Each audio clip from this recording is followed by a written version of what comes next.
சத்துரு செய்கிற மிகப்பெரிய தந்திரத்துல ஒரு தந்திரம் என்னன்னா, அவருடைய வழியை விட்டு நம்மை மாற்றுவது.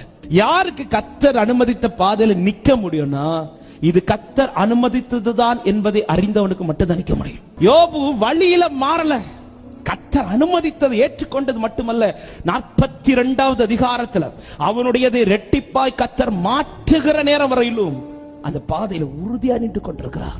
அதை தடுக்கிறதுக்கு சத்துரு துடி துடித்து உங்களை ட்ராக்க மாத்த நினைக்கிறான். கர்த்தருடைய வார்த்தையை நம்பி காத்திருக்கிற தேவ பிள்ளைகளுக்கு சொல்றேன், வார்த்தையை தந்து தந்து பலப்படுத்தி நீ இப்படி இருன்னு சொல்லி ஆண்டவர் உங்களை உட்கார வைக்கிறார்னா, அதை தாண்டி இன்னொரு ட்ராக் போயிடாதீங்க. இது சாத்தானுடைய மிகப்பெரிய தந்திரம். ஆதாம் இருக்கிற இடம் தெரியாதா? தெரியும். ஆனாலும் கேட்கிற, ஆதாம் நீ எங்க இருக்கிறான்னா ஒரே வார்த்தை, அவருடைய பார்வைக்கு முன்னாடி ஆதாமுடைய முகம் இல்ல.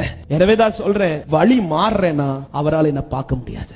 என்னைய ஆண்டவர் பார்த்து என் காரியத்தை பார்க்கணும்னா நான் அவருடைய ட்ராக்ல நிக்க வேண்டியது அவசியம்.